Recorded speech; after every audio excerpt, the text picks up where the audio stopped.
My name is Chase Johnson. I'm from Denver, Colorado, and we have used C3 Group several times on some of our large loss commercials and our higher end residential for their appraisal services and their public adjusting services. Their knowledge of the market, of the ever-changing regulations, and their ability to create a very thorough estimate from an understanding of construction and the management of the project.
Son of a gun. All right, we are going to start. Oh, yes. Yeah, I gotta start over because, hey, guess what, you guys? The mic was not turned on. It is my favorite thing in the whole wide world. So, I mean, you guys already know about the the Merlin.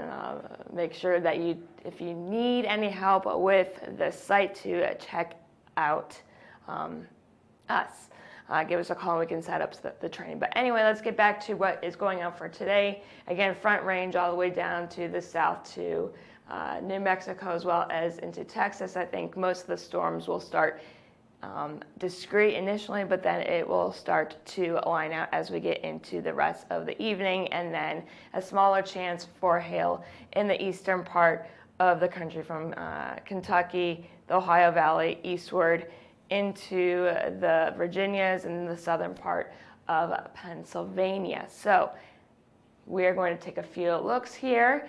This is the HRRR model for the western risk. You can see the storms will initially be discrete, and then as the evening continues on, the storm will then start to become more linear as it crosses into the eastern part of that risk. Now, in the other part of the country that we are focusing on, you can see a lot of the storms that will be developing will be pretty popcorn-like, which is why the hail sizes are going to be kept on the lower end. But again, like I mentioned before when my mic was off,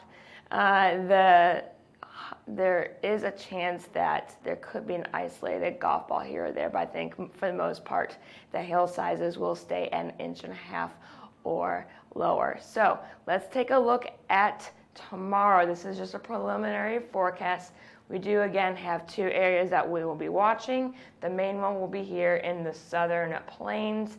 Up to 2.5 inch hail is possible, and again, it's going to be it'll start in the Panhandle of Texas as well as into southwestern Kansas as isolated discrete storms, and as the evening goes on, it should become more of a linear threat.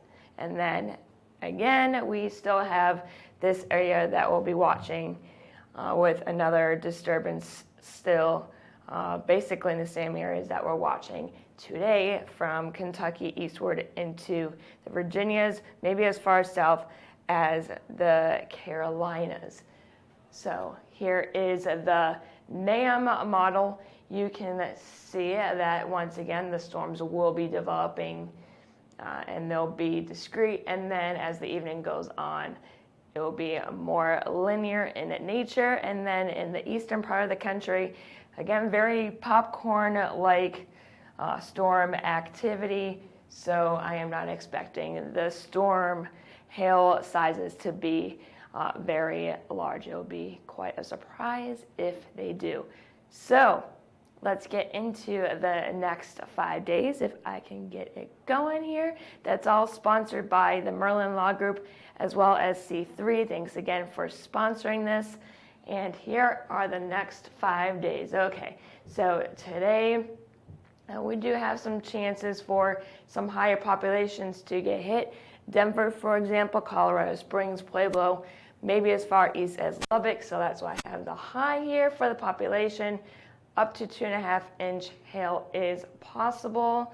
And we do have a 5% chance to see a 3-star, and it's kept lower because I think most of the higher populated cities will not see up to 2.5 inch hail. I think it'll be on the lower end of the scale, but you know how Mother Nature works, full of surprises as always. And then tomorrow, another up to 5% chance for a 3-star map. 2.5 inch hail is possible. I don't know why that did not save, but it's supposed to be 2.5, I promise. And population will again be high.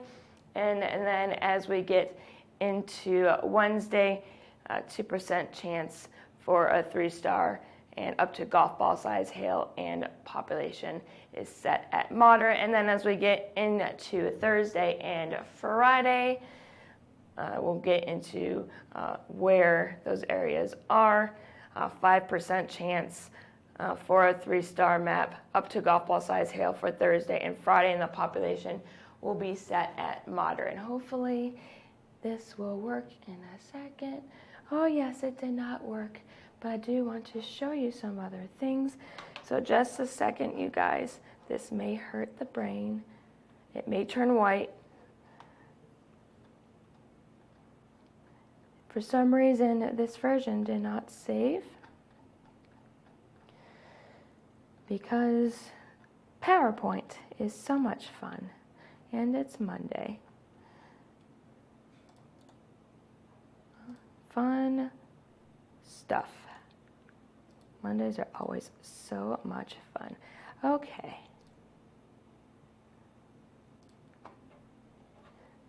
And here we go.